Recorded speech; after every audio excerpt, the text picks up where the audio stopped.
Welcome to Spiritual Rockstar Podcast, where world-changing spiritual entrepreneurs come to deeply awaken the power within to bring forth their greatest purpose, to create massive awakened impact for millions of souls around the planet, while enjoying being in tune with all life and real wealth in all aspects of their lives. I'm your host, Daniel John Hanneman.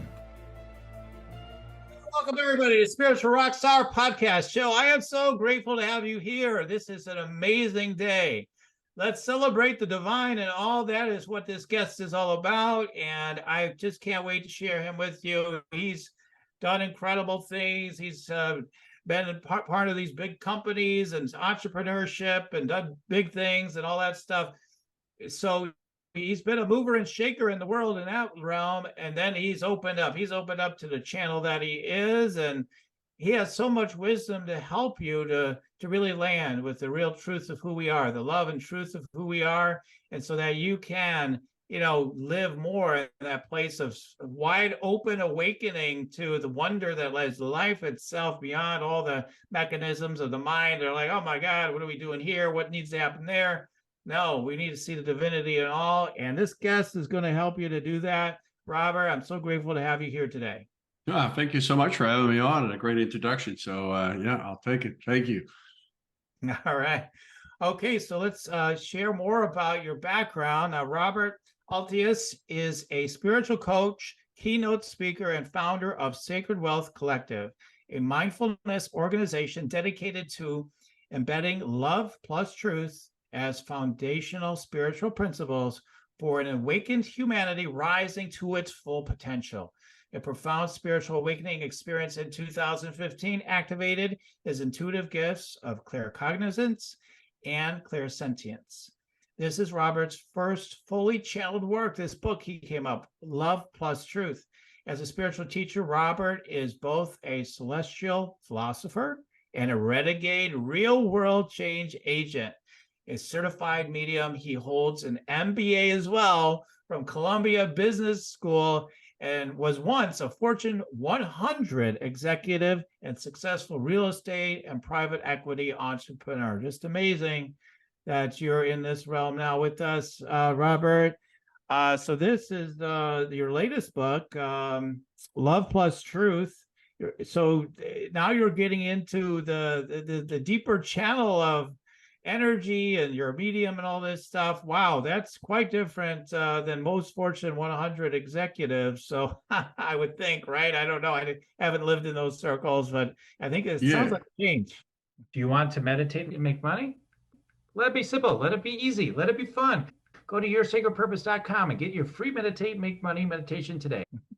It's quite a bit of change. Yeah. I mean, I'm not sure I'm the only one, but right. I don't think there's too many. And but that was just the path that I walked. I was just I guess a regular guy that had a lot of ambition and a lot of drive, and I worked really hard to succeed in that world. And and I did. And I had some lucky breaks, and I had some mentors to help me along the way, and some fortunate turns and twists, because nobody makes it anywhere all by themselves. But I was relentless. I was really, really relentlessly driven to prove myself. And, in hindsight, I can now see that I really, really wanted to basically be seen by my father. That was a big wound. He was a very stoic man. He was a very successful man in his own right. And, I kind of followed his path, and I wanted him to see me. And so, that was really what's driving me. And like I said, I saw a lot. I came, I was a winner in that world, as they say. I got a lot of trophies. I made a lot of money for other people. And I, eventually swam with the big sharks, and I became a shark myself. And in the latter years of my career, I really did very large international deals in the infrastructure space. I built airports around the world and airport facilities and things like that. And that got me in touch with a variety of things like World Bank and Exim Bank financing and governments and quasi institutions and big pension funds and private equity and large banks, and how all that business kind of gets done on those very large levels around the world. And there's a lot of stuff that happens there behind the curtain that is less than glamorous. And so, I really saw I was a cog in that machinery. And eventually in 2015, when I sold most of my business, it kind of coincided with the spiritual awakening. Nothing happens by accident in this universe. So, it was divine timing. It was time. I had kind of that part of the movie scene of my life had kind of run its course. I had seen it, been there, done that, got the t-shirt, and now the universe was guiding me. Okay, now it's time to go in a different direction. So, at the time, I didn't know that that's where I was going, but um, in hindsight, everything is 2020, right? I can now see that was a big spiritual awakening. Something inside of me opened up, and I really couldn't do it anymore. There was now a conflict inside of me. Mm. Wow. So, so you're driven in that direction. And so then what I hear from some people is they get to the mountaintop or whatever when they're coming from that energy, that's sort of like, I'll prove it, or I'll want the love, the attention, the accolades, or whatever, all that stuff. They're going to prove themselves and they're going to conquer the world. And they get to conquering the so-called world or whatever the thing they wanted. They get there and they're like, oh, this isn't what I thought it would be. Did you have that type of experience? Or did you? 100%. Exactly like that. I mean, I was at this point in 2015 where, I had reached all these goals. I was in my early 40s, and now I had the millions, and now I had the oceanfront community home, and the perfect wife, and the perfect kids, and the cars, and the toys, and the lifestyle, and the accolades. And, the whole world was applauding me. You're such a successful guy. You make, you should have seen my LinkedIn profile, right? I was a player. I was important, so to speak, right? Parentheses.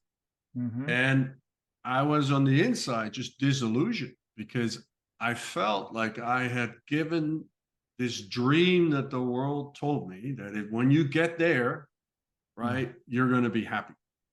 Mm-hmm. And I was like, but I'm not happy. Why am I not happy? Why am I not fulfilled? Why does this feel really empty?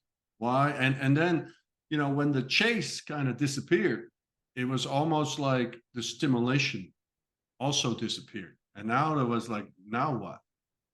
Because you could get lost in the stimulation. This is almost going to Vegas and you just get, kind of swept up in this, one more pool in the machine, and the next time I want to hit the jackpot, right? And so people stand there for 3 days and waste their whole savings away. But it's stimulation. And so as long as I was on this treadmill, just going for the next project, the next $1 million, the next this, the next that, there was always this I was lost in the stimulation. And then it's sort of like the music stopped because I sold almost 80% of my business. And suddenly I had a lot of time on my hands. And I was just sitting and staring and like, what now? And I'm not happy. I'm supposed to be like on top of the world. I made it. I got there, right? I got to the peak. And so that really opened up this Pandora's box of, well, if this is not what it's about, then what is it about? Right. What else is there? And then I started, and for a while, I mean, I actually tried to go back into it. I said, well, maybe I should just do a little more. Maybe I do one more projects, or I do even a little bit bigger, make a little bit more money. Maybe I just wasn't enough. But then I found, I tried that a little bit and my heart wasn't in it anymore. And so where I had the Midas touch before, I was this rainmaker, I could make deals work and things would come together. Now they weren't coming together. They were dying on the 3-yard line. And this was just the universe saying, like, no, you've exhausted that. You've seen everything you need to see. There's nothing else for you to do there. Right now, it's time to go in a different direction. And this was really this journey in the inner world and exploring plumbing the depths of that, which is really, know thyself. Like, who am I? What am I doing here? What am I supposed to do? What is life all about? Life cannot be about moving decimals on a spreadsheet around and just making my investors more money and loading my own pockets at the same time. Like, there's got to be more to life than this. And I'm obviously marginalizing what I was doing because there's nothing wrong with doing anything in the outside. It's just that the intention with which I pursued it was now being revealed. Yeah. Yeah. It became, like you said, it became empty because it wasn't ultimately the soul fulfilling, thing for you to be doing. I mean, I think it is maybe for some people, right? I mean, for some people, maybe they get there, they're in the process, and the whole time they just keep going and they enjoy it. It's possible. But there's a lot of people that don't. They get to that place in those kind of positions, and it's that sense of like, is this it? I guess I'll just keep Well, going. and I think we all evolve at different Mm-hmm. rates.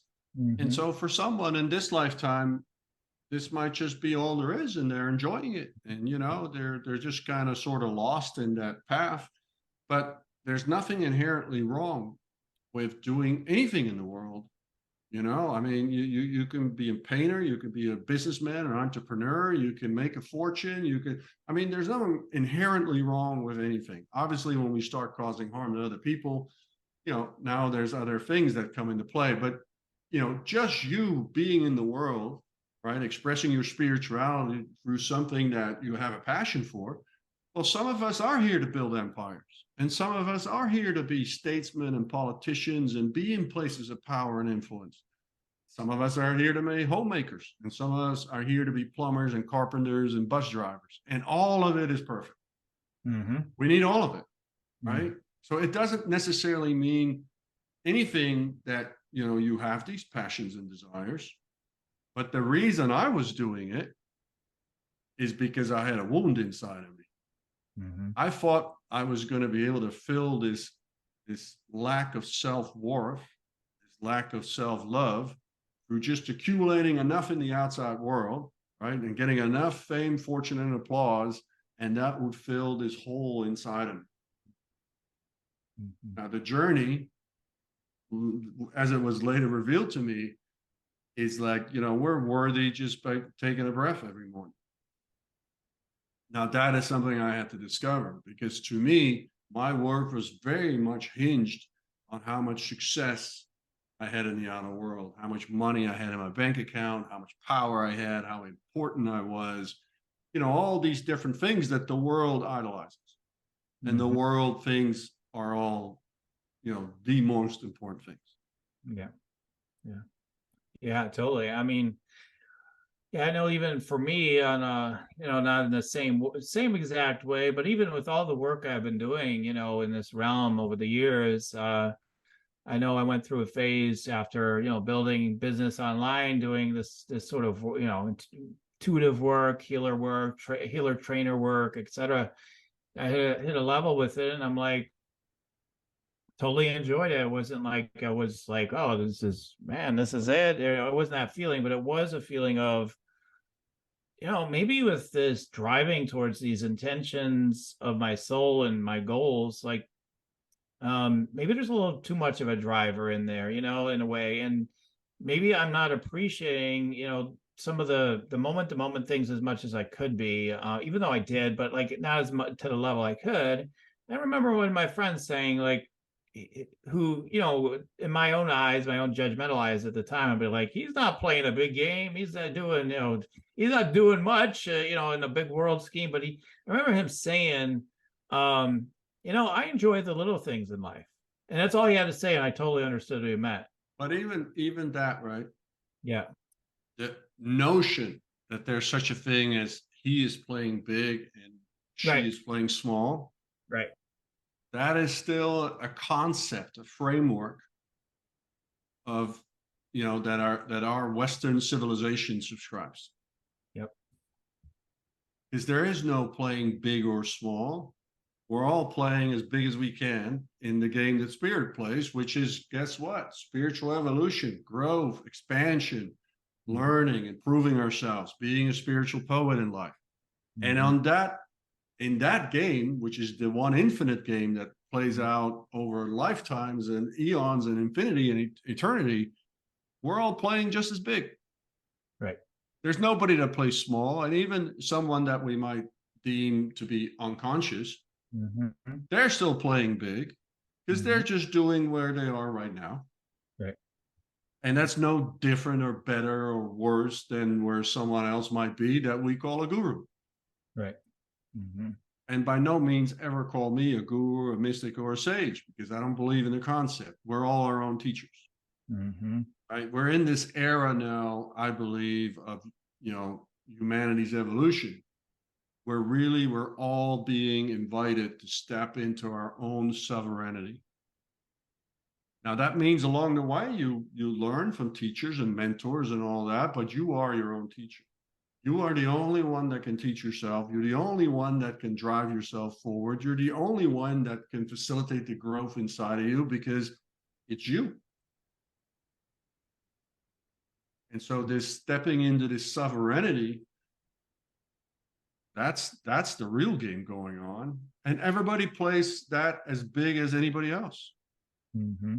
All the stuff we count, the marbles we count in the outside world, that doesn't make anything big or small. Well, Robert, I'm more spiritual than you are.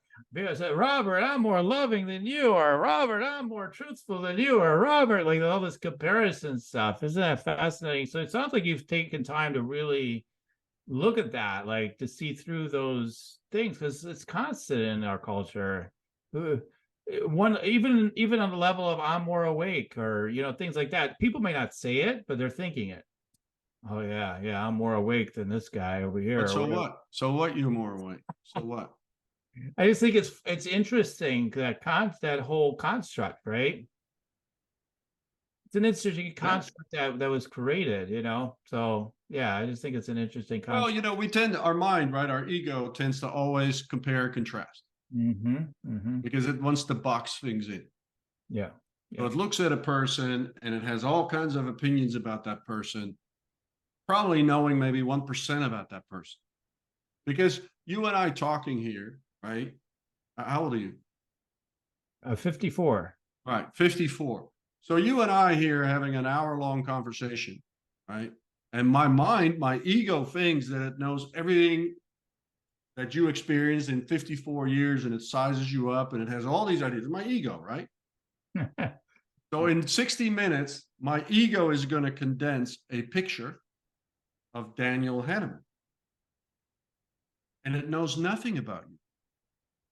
It just sees a picture on a screen and we're talking a little bit. But how does that summarize 54 years of lived experience? Mm-hmm.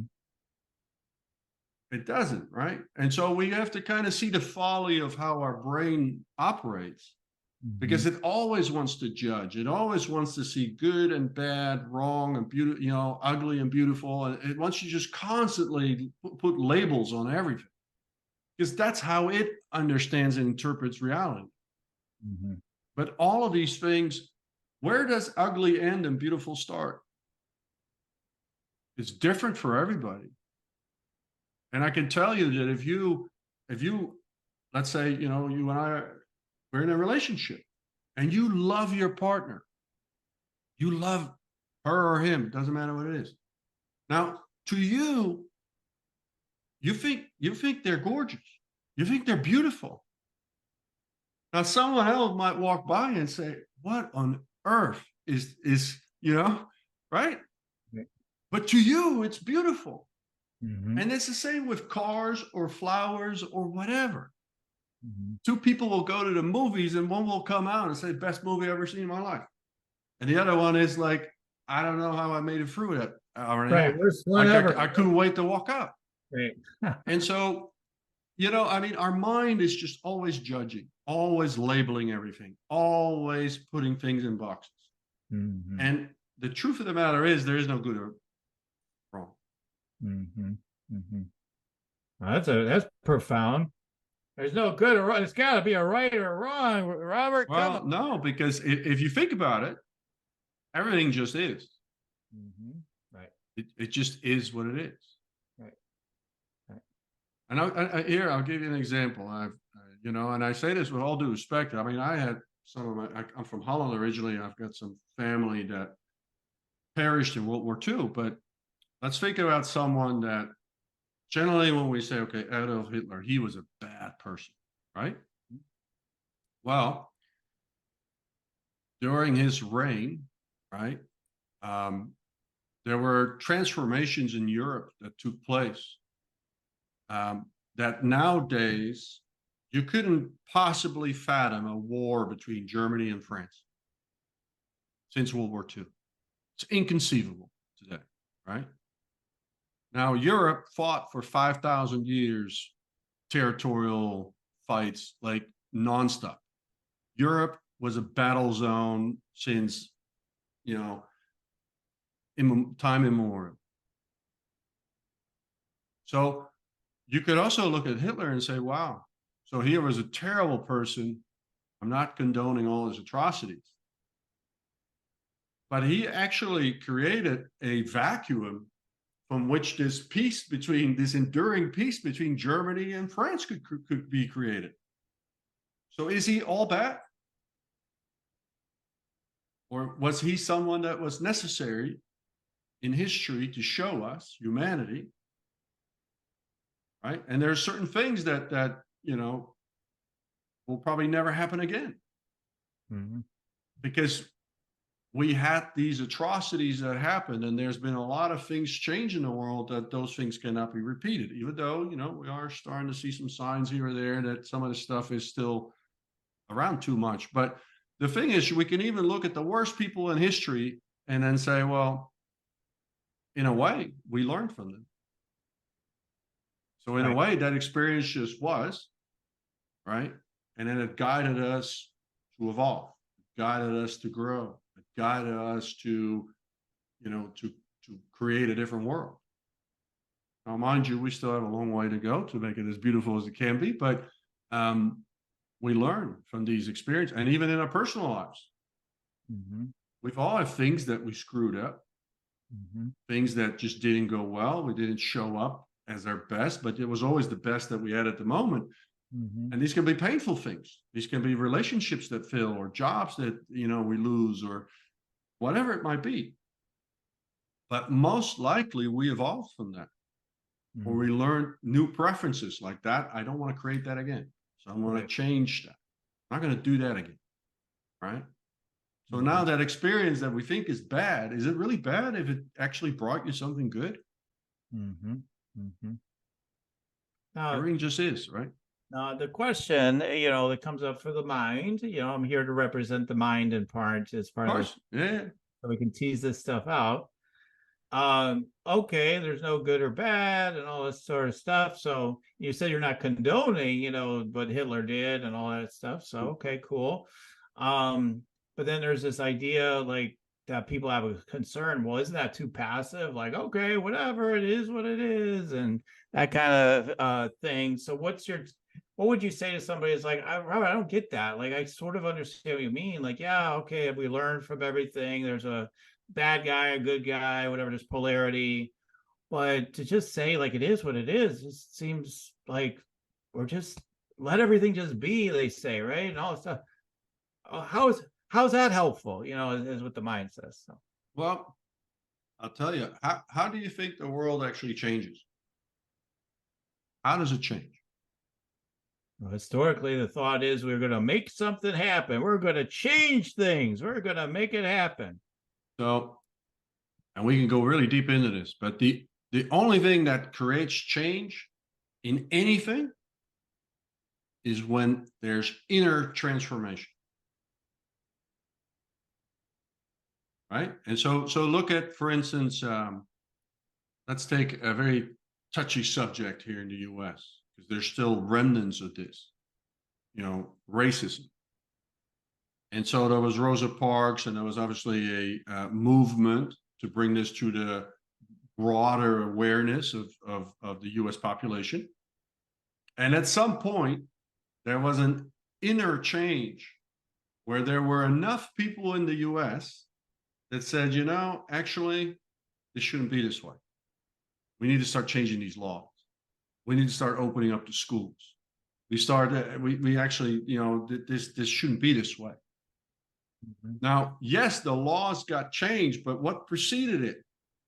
There was an inner change in society, large enough that it could carry the changes that we then made in laws, in how we interact.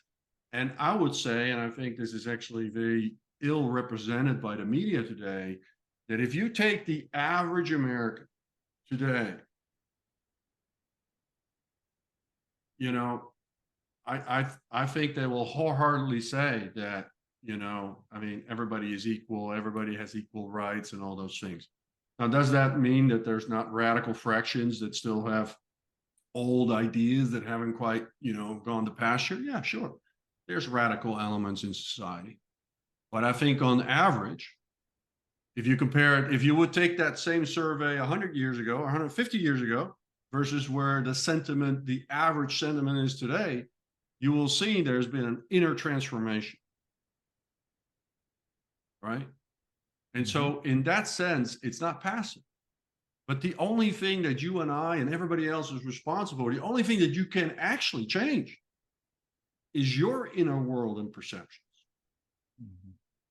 Because I can talk all day long, but you will not change until you decide you're going to change your view. I can try to convince you. I can try to give you all the arguments in the world. But until you wake up and you decide for you, I am going to shape this belief, this perception of the world in this way. This is how I choose to look at the world. This is, you know, then your inner world has changed. Well, if enough people change their inner world, the world changes. And this has happened on a macro level and a micro level. Right? There's many macro events in the world, these big world wars, where there was an inner transformation. People like, we cannot have this again. So then we started building institutions like United Nations and other types of, you know, bilateral institutions that would prevent this from ever happening again. But 100 years before that, you couldn't have created that. There wasn't the inner transformation yet. Right. Right. Absolutely. Yeah. It's got to be a, you know, it's a shift of consciousness for sure that creates the changes that we see. It happens no other way, right? Yeah, and let me explain that too, because people say, well, it's so passive. If I just me by myself, how can I change anything? Yeah. Well, John Muir, who founded the Sheriff Foundation, he had a beautiful saying: if you tug at any one thing in nature, you're tugging at the entire universe, because it's all entangled and interwoven. Now, consciousness, you know, you and I are an individual expression of consciousness, but consciousness is everywhere. And we know this actually because there's been scientific tests, right? That we know that if you change something in the universe over here, it changes all the way on the other side of the universe too. This is scientific. This is quantum physics, right? So there's non-locality. So everything is connected. They did 100 monkey experiment. This was in I think in Japan or something in Southeast Asia. And they figured out that if there's a tribe of monkeys, chimpanzees, and they figure out how to split a coconut in a different way that's more efficient. Now, once the 100th monkey figures out how to do that, right? Now, all monkeys on the island, even tribes removed that aren't even there, they suddenly know how to do it. When we have one runner break the 4-minute mile, which was deemed impossible before he did it. It was this Englishman. In the next year, 12 people broke the 4-minute mile. All consciousness, all thought forms, everything is connected. So you changing changes the entire universe. You know what's funny about that story too? That time that was impossible is a slow time. You're not getting anywhere with 4-minute mile nowadays in terms of competition. Like, oh yeah, no, they sharpened that up too. But you know, it's just this notion that you are powerless just by yourself. You are connected to the entire universe. There's not one single thing in this universe that you're not connected with. When you start thinking about, you know, subparticles. Because it's all connected. It's all just one big vast web. Right. Of intelligence as well. And so whatever goes on inside of you, the frequency vibration, you are emanating this into this web of life called, you know, the cosmic consciousness. And it changes everything. Imagine what happened if tomorrow everybody woke up and said the war between Russia and the Ukraine is madness. It is complete madness. It's totally unacceptable. Now, if 8 billion people tomorrow would wake up with that thought and would let go of all political ideologies and all these things, that war would stop tomorrow. Because there wouldn't be, there would be nobody to fight. Everybody would say, like, this is madness. Not making any sense. Why are we killing each other like that? Over what? Right? Israel-Palestinian conflict, you know, I mean, that we have so many of these conflicts around the world that if you really take a little bit of a step back, you're like, this is complete madness. Yeah. Well, there's the programming, right, that we receive, that people listen to. It gets in their subconscious. Oh, yeah, it's our upbringing. This is going to take a while. This war is going to be happening for a while, we're told, right? So then we believe it, and then we're on board with it, right? Oh, I guess it'll take a while, and or like it'll never end. You know, these people fighting, these different people fighting, the Jews or whatever. Like, they're never going to quit fighting. They've always fought. It'll always be that way. Then that's the idea, right? And that dominates. But that thought actually keeps it in place. That's what I'm saying. From a universal perspective, right? Is exactly what I'm saying.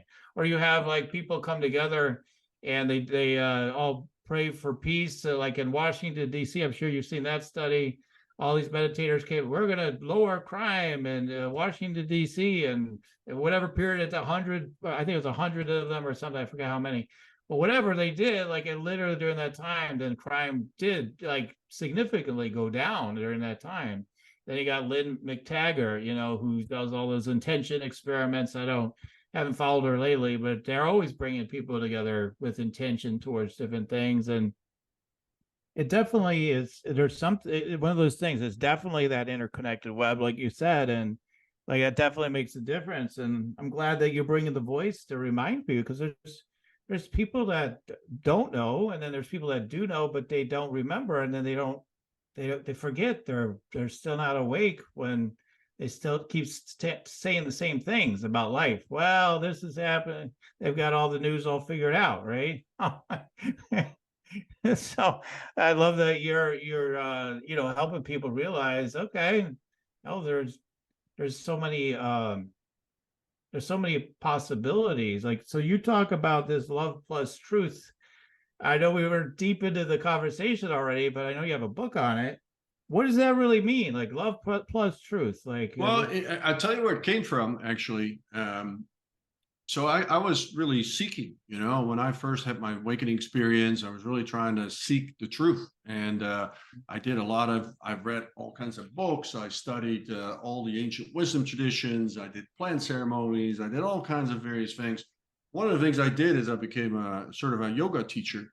I did the course, at least. I really wasn't planning on teaching yoga, but I wanted to understand the philosophy behind yoga, because there's a very 5,000-year-old Vedic philosophy that is actually, you know, yoga is actually not about the asanas, which is the gymnastics you see.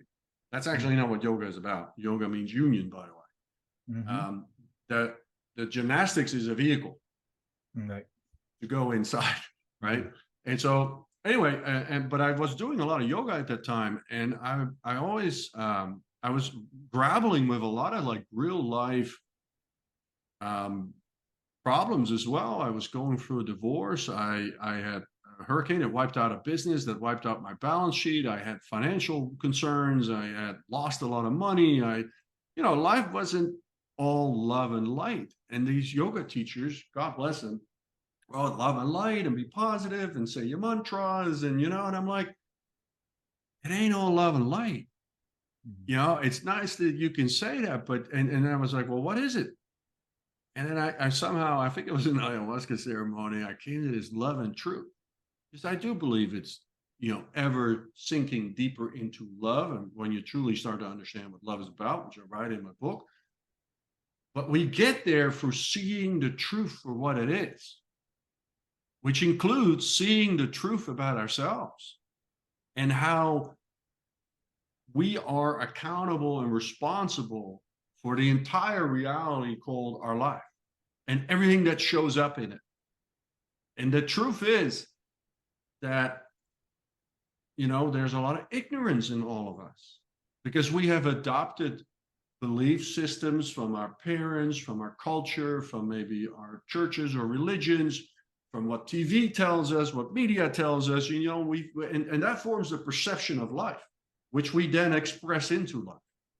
And then when we don't get the results we like, or things go off the track, so to speak, we're blaming the world. But we actually created all this in some way. We were participatory in that. And so to me, it was like, wow, man, it's really about truth and just revealing these layers about myself. Because what in me is creating these things?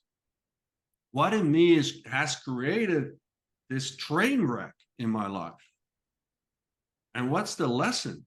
And so I started seeing these things as divine gifts wrapped in sandpaper. And the truth can be a bitter tonic. It's not always easy to confront ourselves and to be really, really radically truthful with ourselves and to see our own role in things and how we participated and created certain things in our life that we love to blame on someone else. Because that boss was just an asshole and that woman we married was just a bitch and people of my lineage or my color or my this or people from my neighborhood or my state or whatever, right? We can never have that. We can, it's always something else. They're just lucky. People like me don't have any luck. And so truth to me became like this kind of North Star. Because wherever I can really, really be with the truth, I lose stuff I should be losing, which is falsehoods. It's limiting beliefs, perceptions of the world that aren't true. There are ways of seeing the world that are not loving, that are not compassionate, that are not in the greatest good for the whole, but maybe really only serve my own personal gain.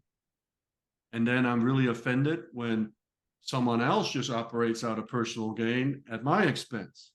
totally forgetting that I'm doing the same thing when I have the power to do that. But I ignored that part. Right. So I had a lot of beef with people that in business screwed me out of millions. I really had a grind with that. The world is like, it's such a bad world. Man, I played in that game voluntarily. I did the same thing down. There were just people with bigger boots and more power and influence that were above me. And so everything that it all trickled down. And I was just somewhere in that ladder, that hierarchy. And so, the people from above shit on you and you shit on the people below you in that game. Right? But we tend to only see, well, those people are doing this to me. Right. And we tend to not be willing to look, well, how am I doing this to others? Because that's why it's showing up in your life. Right. If you weren't doing this to others, it probably would never even show up in your life. Yeah, because it's almost a connected channel. It's like it's all mirroring. Yeah. Right. So Love and Truth became this 3 years ago, long before I knew it was going to be a book. This became like my personal mantra, Love and Truth. That's the mission I'm on. And then last year I had a big download, and then this whole book, the chapters, the 5 parts, everything came through. It's anchored in sacred geometry and the flower of life.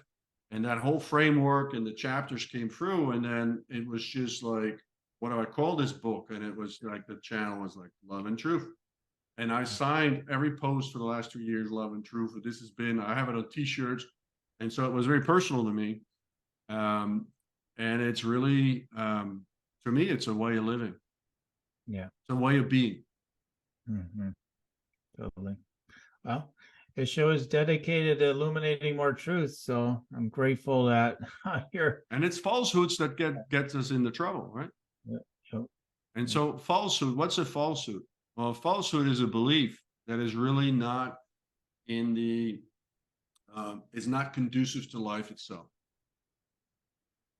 So whenever we have a negative belief like hate, anger, racism, all those things towards any kind of others, just simply because they're not the same as we are, that's a falsehood.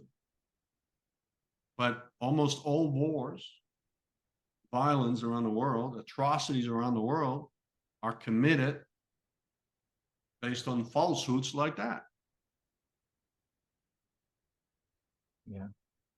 Yeah, it can seem like it's a difficult situation, right? I think about I'll just say someone I know, okay, to make it not as close, but someone I know who at the time, when things were going on, they weren't taking care of their dog. Like we made a phone call after other people are making phone calls, this dog's not being taken care of, right? But all these people started making calls about this situation. And now these people like somehow got the idea that we were behind it and we did something. Like somehow they supposedly figured it out, even though it's supposed to be anonymous calls. And so now it's like, okay, every time you see these people, it's like like you constantly see them, it's like, so there's like this sense of standstill. Now ultimately it's like, if I were to resolve what's ever going on inside of me around all that, right? Then theoretically, right, like all of a sudden, perhaps there's this like opening, all of a sudden spontaneously we start talking again, we're friends, right? But I already feel like in my mind, falsely, I know, but I know I recognize it, that they won't forgive us. They're going to hang on to it forever. But I've decided that isn't inherently true. But I believe they feel we were wrong, and they're just going to continue to not forgive us.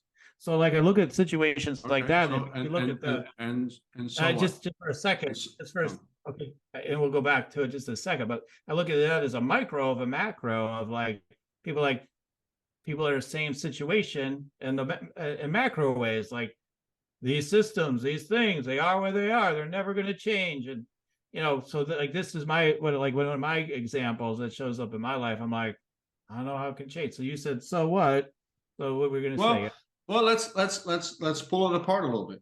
Mm-hmm. All right. So what the question, so what is like, do you need their forgiveness? No, I don't need their forgiveness. No. Right.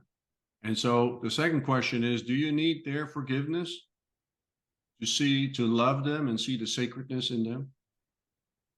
Oh, no, no. So even if they don't forgive you, you can still send them love and Yes. And see that I they're do, but there's right. also other energy as well. No, I get that. Yeah, yeah. Right. So their opinion or their perception of the situation, it's completely independent from your choice. Mm-hmm. Okay, I'm just going to be loving and kind and compassionate towards them.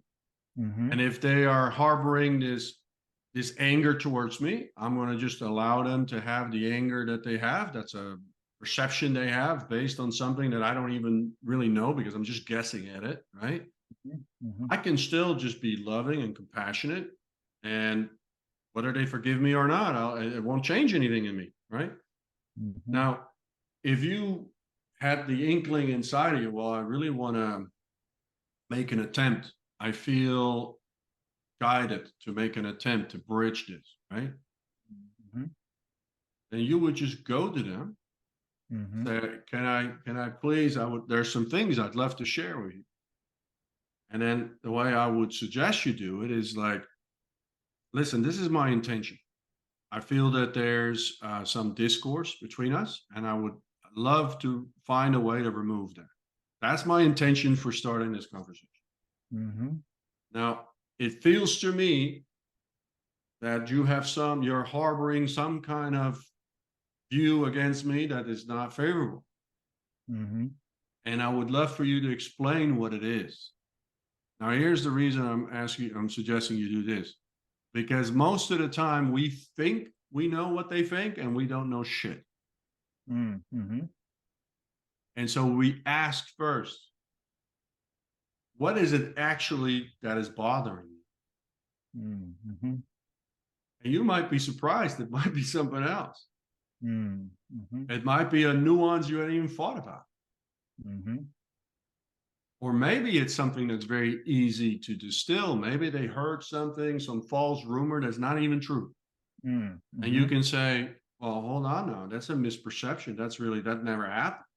Mm-hmm. Or maybe you explain, like, listen, I did make that call. I do admit that.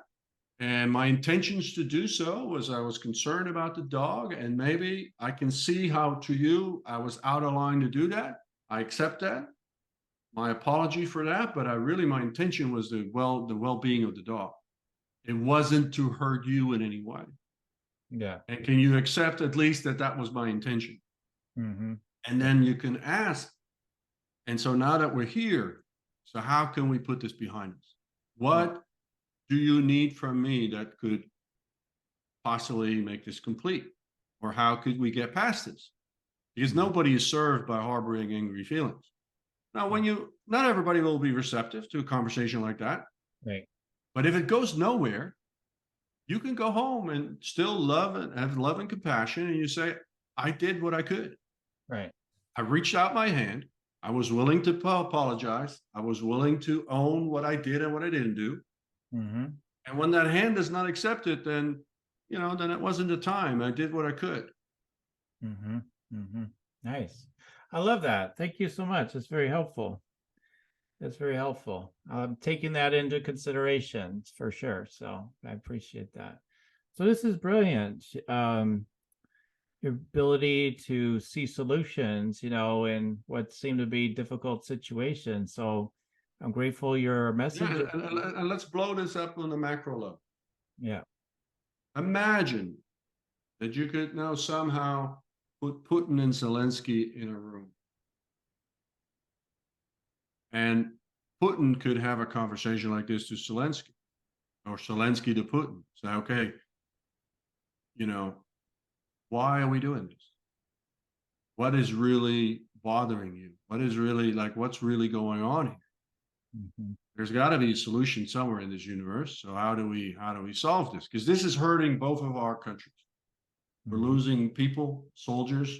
We're destructing a massive amount of destruction. Russia is economically isolated. Ukraine, a section of Ukraine is being shot to shambles. I mean, entire cities are like blown to smithereens.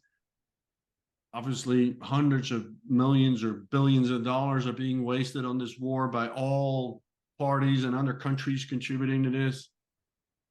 So the higher consciousness level would say, like, we need to have a conversation.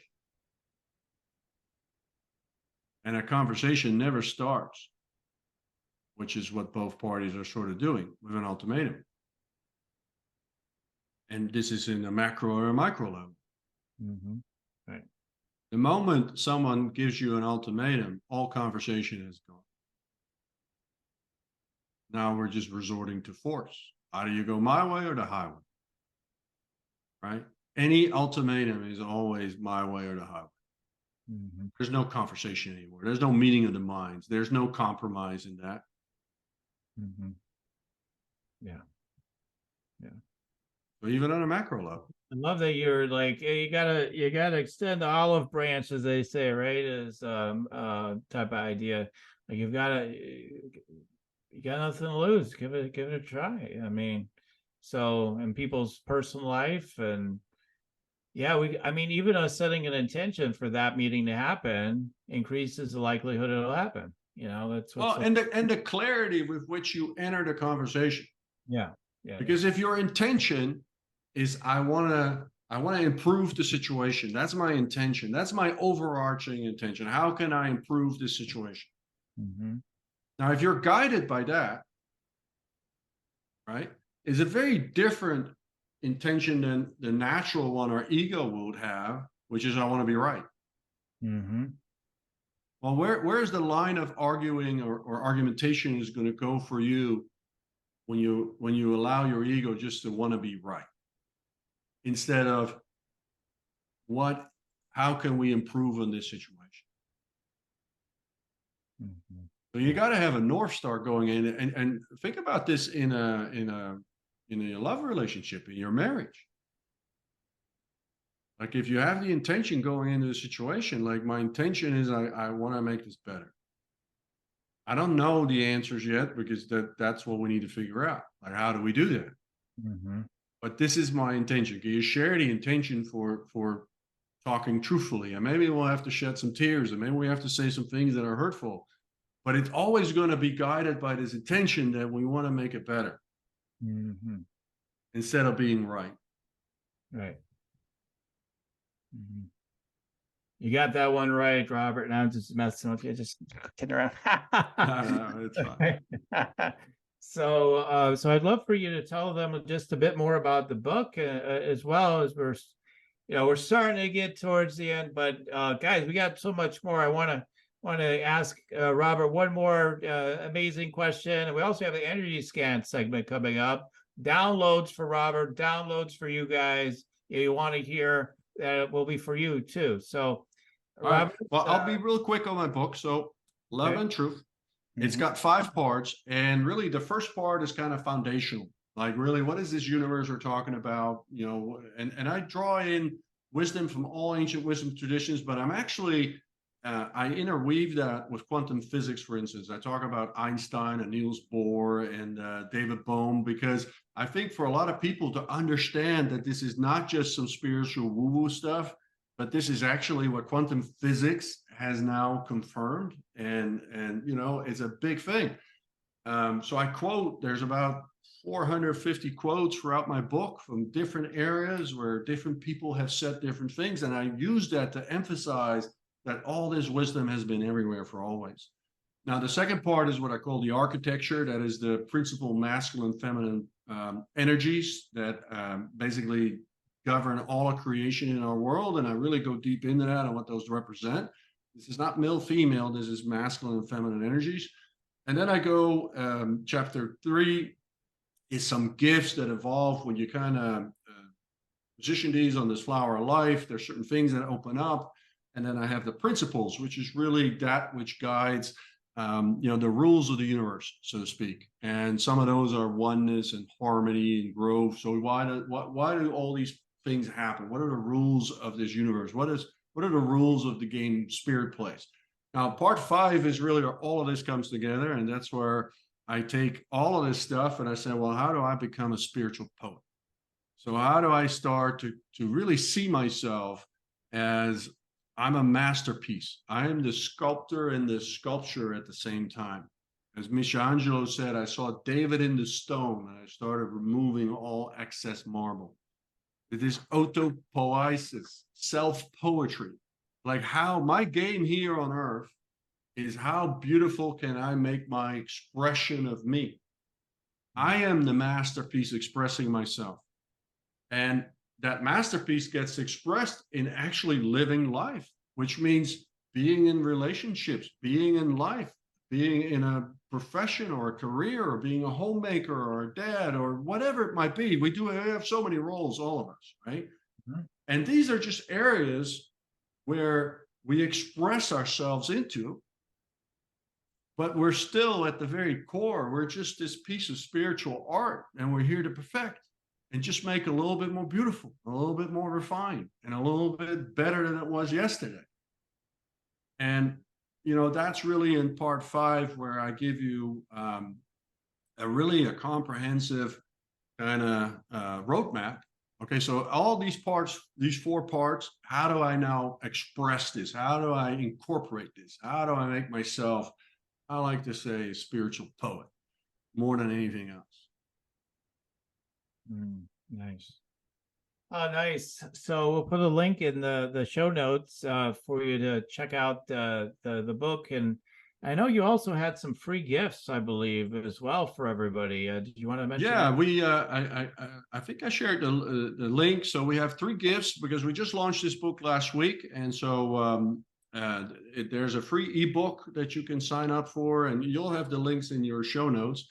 There's a 50% off a meditation course that I have that's available there as well. And I'm doing a free masterclass on this book, Love and Truth. So those are still available. for a little bit longer. You got to sign up in the next 4 or 5 days or so, because the masterclass is tentatively scheduled for next week. Um, and the book is on Amazon, all major booksellers, the usual places. Love+Truth. If you search by my name, Robert Althuis, Althuis, Love+Truth, it's hard to miss it. This is what it looks like. It's white with gold letters, and it's pretty easy title to remember, right? Oh yeah, that's great. That's great. So, Robert, thanks for that. I am gonna ask you for some more wisdom here before we wrap up. Now we're gonna I want my energy. let's, You let's, uh, promised me. yeah, let's get these energy scan downloads going. So, you ready to receive? Yeah, yeah. Be Okay. nice. Be gentle. I see all your past. Here we go. Okay. All right. So let's see what just wants to come through. Everybody tune in here and just be present, because there'll be something for you guys too.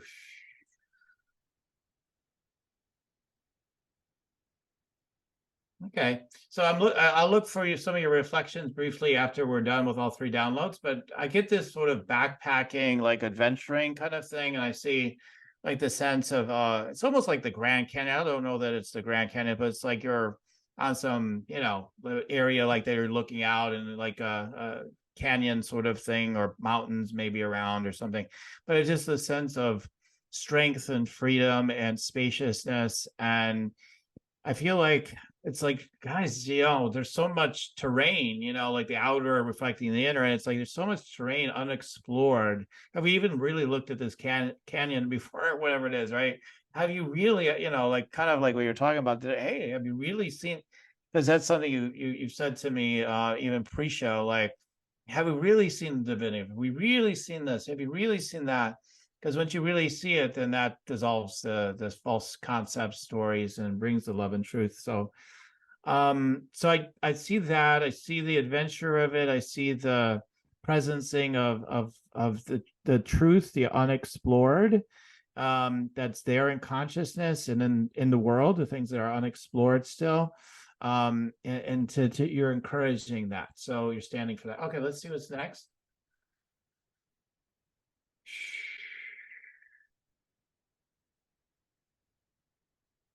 Let's see, like the megaphone sort of energy. So it's like you've got this strength. I've never seen anybody with a campaign to me with emails like you have. Like I've had hundreds and hundreds and hundreds and hundreds of guests over the years in different shows I do, and I've never received anything like that before. So you have a real strength and be able to connect with people. You've got natural persistence, and then you've got this megaphone, and you're a leader that people will take notice of and to really listen to, because you've anchored into the physical so strong, and yet you're a channel now. You've opened up to that channel you always were. You're that channel now, and that blend is like it's really gonna unite people behind the things that other things beyond just you, but like it'll unite people for the causes that you talk about, like the YouTube video I saw, that you have out there that maybe we'll mention again later. Okay, let me tune in one more thing.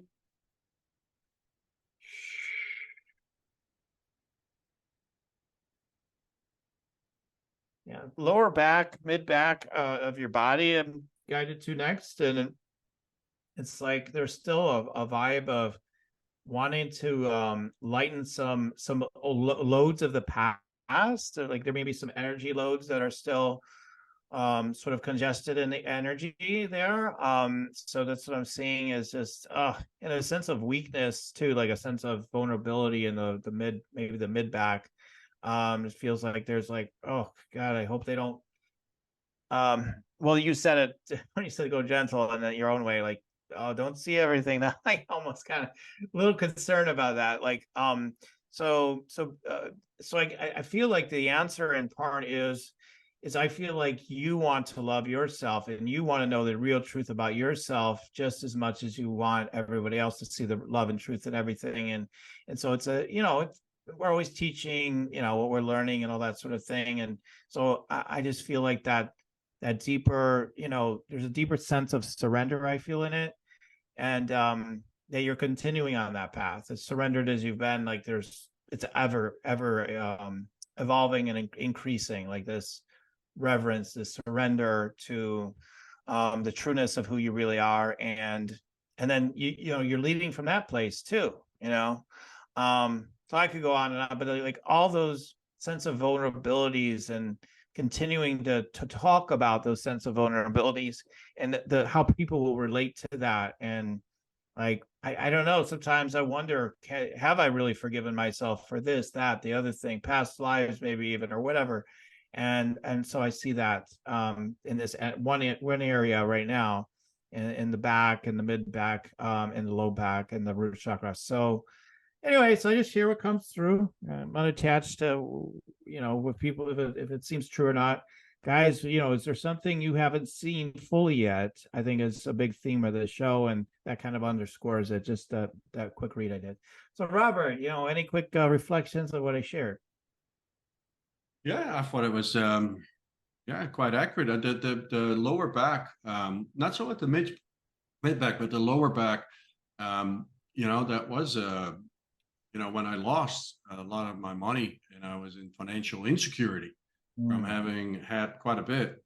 That lower back was always bothering me because I felt very wobbly in the world. I felt like and the lesson in that was really, and as a continuous lesson that never leaves you, by the way, because we tend to adhere to things in the outer world, and those are all false securities. So whether it's a stock portfolio or a pension fund or a house or even a relationship or whatever, because nothing ever is. Everything is always becoming. And I was talking earlier today with someone that a little younger than me, probably mid late 30s, I guess. And last year he was explaining to me he lost a fortune in the whole crypto collapse, and it really rattled him. And I said, it's another beautiful example of, you're looking at this thing in the outside world that in your mind dissipated. So this you adhere security to that. And I said, if you look inward, well, that which created that is untouched. So that which created this intelligence within you, this capacity within you to create that is untouched. Right. That's still there. Right. And I said, so when you lose a house or a job or, any of these things that, these are things that happen in life. Yeah. Happens to all of us in some way. Right. But we tend to look at the things we lost and now our whole life is over, especially in the moment that it happens. Right? Usually we kind of rebound with a little bit of time lapse behind it. But anything you've ever created that you have put false security in, the security is in the fact that you originally created it. It Right. means you can recreate it. Yeah, we're way more empowered to take 100% responsibility, I feel anyway, how I look at it, for what's unfolding in our life on every level. And far then more empowered. Yeah, and I'll add one more layer to it, because then he said, well, but this crypto thing, the way it played out the last 5, 6, 7 years, this is never going to happen again. I said, if I told you 10 years ago, right, that you would make a fortune in crypto, you would have asked me, what the heck is crypto? What are NFTs? You never heard, it didn't even exist. Right. So what makes you think in this infinite universe with infinite potentialities and possibilities, there's not another 100 cryptos that are going to come? And none of us have any idea what it's called or what it looks like. Right. Yeah, maybe crypto is played, maybe not. I don't know. I'm not a crypto guy. I don't know. I don't concern myself with I think it's speculation, and I don't really, that doesn't do anything for me. But that doesn't mean it's bad. People should do what they want to do. It's just not my thing. So I don't know anything about it. I can't tell you if it's good or bad, if it's going to go back up or down. Lord, no, don't ask me. Right? But what I do know is there will be hundreds of cryptos in the future of some form, fashion, whatever, because the world is going to keep changing.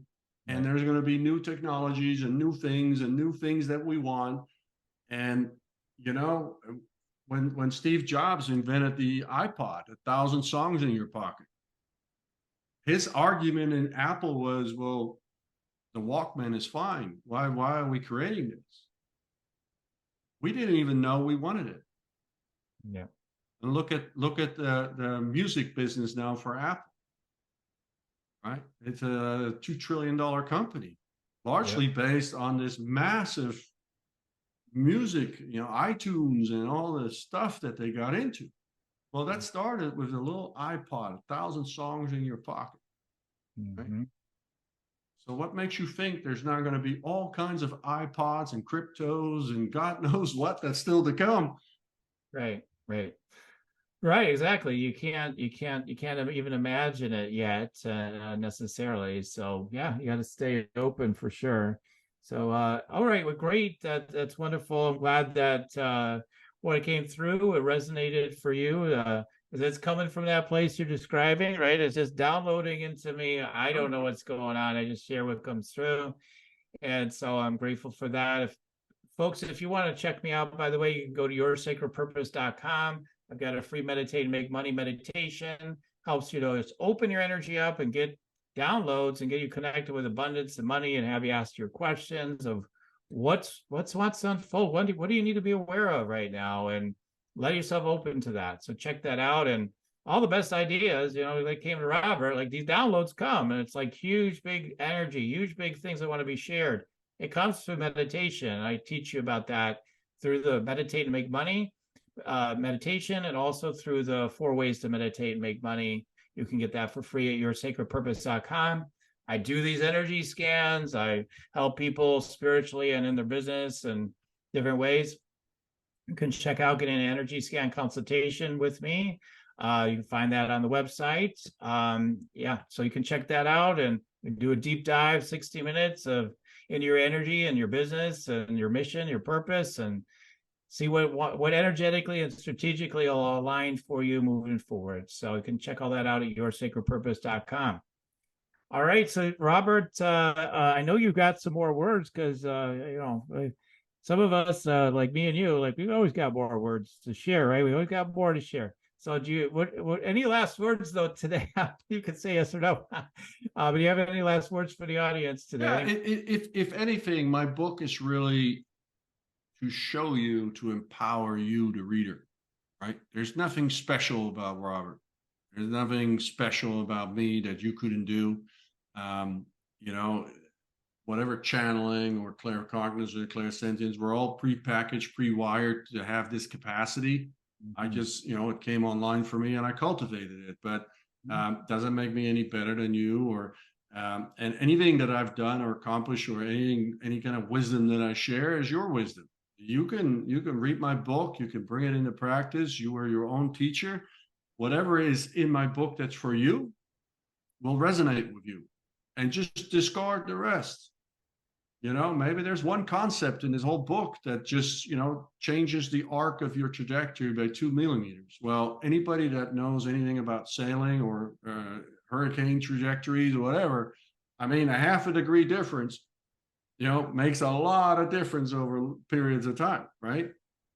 And so, you are so magnificent. You are so amazing. You're so powerful. You're so, every single one of us. It's just incredible, and if you could just kind of touch on that little bit of potential and sense that little spark of divinity within, then, you get the Kindle going, and then it becomes a big fire, and then you become a lighthouse for yourself first, right? And then obviously that's going to extend to others too. So anyway, I just want to leave people with this message of empowerment. You're magnificent, and your potential is unfathomable. It's unmeasurable. Yeah, totally agree. Huh. Wow. Well, we could easily do another hour. Maybe some day we will. But absolutely, let's do it. Yeah, I really appreciate everything you had to share today, Robert. It's been great to have you as a guest today. Thank you. Thank you so much for having me on. Thanks for a great show that you put together. You're helping a lot of people with this, so that's wonderful work. Beautiful work. Thanks so much. Thanks to all our listeners as well. Like I always say, keep on tuning in, and we'll keep on rocking it here at Spiritual Rockstar Podcast. Till the next time, everyone. The Spiritual Rockstar Podcast. Stay tuned for our next upcoming new episodes each Wednesday and Saturday. Please be sure to subscribe, rate, and review to help us to serve you best. As a reminder, you can get your free Meditate and Make Money meditation at www.yoursacredpurpose.com to rock your sacred purpose. Goodbye for now, everybody.